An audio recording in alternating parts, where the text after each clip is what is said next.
Kami pa lang nagtanong no kung okay na ba kami sa kapitbahay namin.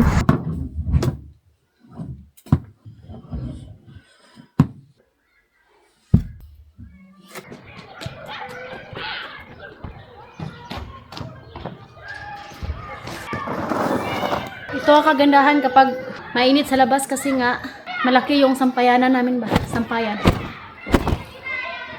Pag winter kasi sa loob kami magsampay.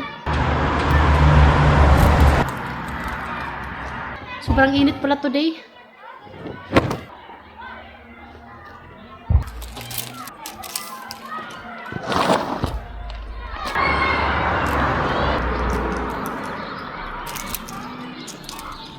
Alam nyo ba kapag winter, walang ingay na ganito. Kasi nga yung mga bata nasa loob lang ng classroom.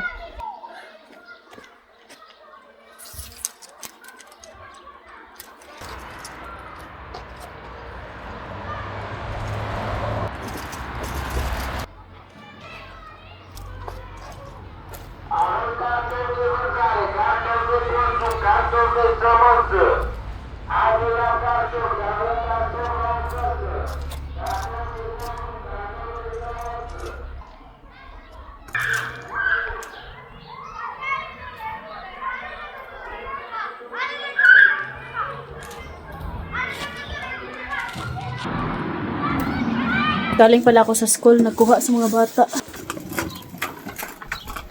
Ni Kitty. Didi.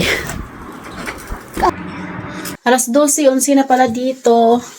Prepare na naman ako ng lunch. Alam niya na, nagsundo ako sa mga bata. So, ngayon pa ako nagsaing. Okay, mabilis lang naman to guys. Yung dami kong labahan ngayon. Naglaba ako kay mainit ngayon sa labas. Doon ko isampay. Oh, hello! I'm putting my Tabasco flour. This is my chicken. Here's the squishy. Oh my gosh, it's really, really perfect. Kumbiyanan ko na lalaki pala, sobrang busy niya kahapon dito. Nag-trim siya sa mga bulaklak, roses ba? Kahoy. At saka ito na ring grapes. Ayan. Kasi mabubuhay na naman to. Ayan. Tapos itong bulaklak na roses. Ito na yung bulaklak ni Mama. Sobrang ganda yung bulaklak nito.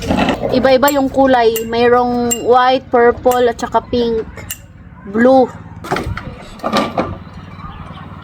Itong bulaklak na to, snowdrop, nalaos dahil sa init. Ang dami palang nagtanong no kung okay na ba kami sa mama ng kapitbahay namin. Kasi nga di ba, palagi nyo na siyang nakikita dito sa aming vlog, pati yung bata. Last year kasi is nagtampo at nagalit yun sa amin, nagtampo ba? So ito kasi yun, bali, nasanay yung anak niya na palagi talagang pupunta dito sa bahay everyday. So Monday to Friday, straight talaga yun na pupunta dito sa bahay. Hinayaan ko lang naman kasi nga, alam niyo naman, nasa labas din ako that time palagi kay nag-alaga sa aking mga tanim ba, mga gulay. So hinayaan ko rin sila si Katyusha maglaro, si Edie. Tsaka yung anak ng kapitbahay namin. Dito na rin yun kumakain. Wala namang problema sa amin, guys. Ganun talaga, di ba? Siyempre, ano din ako dito ba? So, happy din ako bilang isang nanay na may kalaro yung anak ko ba? Si Habi that time sabi niya na hindi muna siya magpadisturbo kasi nga gusto niyang magpahinga, family time. And ayun na nga, umaga pa lang, hindi pa nagising yung mga bata. Chinat na ni Habi, mga alas 7 siguro kasi nga kami dito. Kapag summer, pag walang pasok yung mga bata, nagigising kami mga alas 10, mga ganyan, sa umaga. Sabi ko kay Habi, baka maaga pupunta yung bata ba? So, chinat niya na yung nanay. Sinabihan niya na, wag mo nang papuntahin yung bata dito sa bahay kasi nga, hindi kami lalabas kay sobrang init. Akala namin okay na.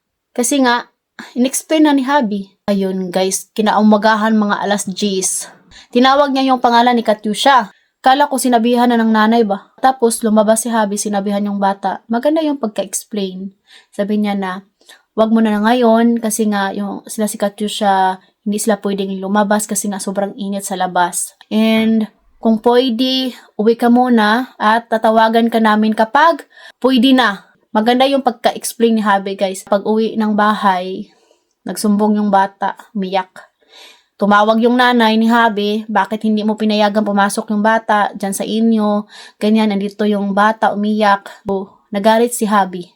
Sabi ni Habi, inexplain ko ng tama, inabi ko na wag mo nang, kasi nga, alam niyo na guys, sobrang pagod din si Habi sa trabaho, gusto niya magpahinga. Alam niyo na yun na meron talagang time na gusto natin na yung pamilya lang yung makasama natin, di ba? Meron talagang araw na ganun. Yun lang yung dahilan talaga. Mabait naman yung mother ng bata. So, gusto niya lang talaga na dito palagi yung anak niya para nakakapunta siya kahit saan. Isang beses lang natanggihan, nagalit na. So, kaya ngayon, okay naman na. Okay na yung feelings. Ganun talaga ang buhay. May mga misunderstanding. Nagpatubo pala ako dito ng kamuti. Pinatulog ko muna si Edie.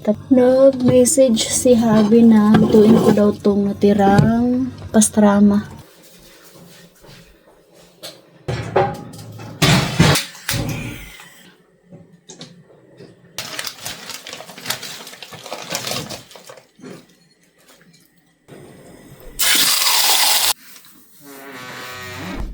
Hey! Maganda pala magstay ngayon sa labas kasi nga mainit. Sa loob naman ng bahay ngayon ang malamig. Here's my chicken. But he's fake chicken. He's Taba Squishy. Kamusta na guys? Nag-jacket na ako kasi nga nilalamig ako guys. Kaya pala malamig dito sa loob ng bahay kasi nga hindi naglagay ng heater si Papa. Tinanong niya kasi ako kanina kung mainit ba sa loob ng bahay. Sabi ko naman okay naman. Hindi siya malamig. So kaya hindi siya naglagay ng heater. So ngayon parang nilalamig ako. Mabuti na rin yan para makasave ng kahoy. Sobrang mahal ng kahoy dito sa Romania. Kaya tipid.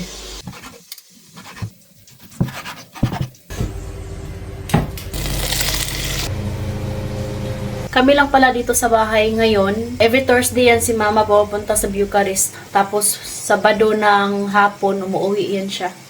So kaya walang ingay dito sa bahay. Oras na nagtikaw-tikaw dito sa kusina. Kaya si Papa meron na siyang pagkain sa fridge. So init-init na lang yung sa kanya. Ako kasi dito, everyday talaga ako nagluluto kasi nga 'di ba, may mga bata.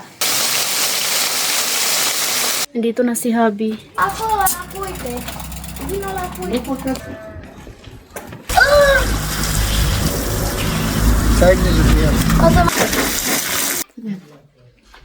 Grabe. Araw-araw talaga may tubig yung basement.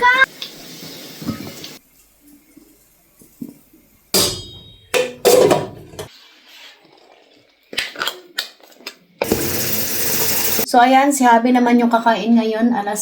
Mag-alas 3 na dito ng hapon, no? So, magpaalam na ko sa inyo. Maraming salamat po sa lahat ng suporta sa The Petri Family. Bye!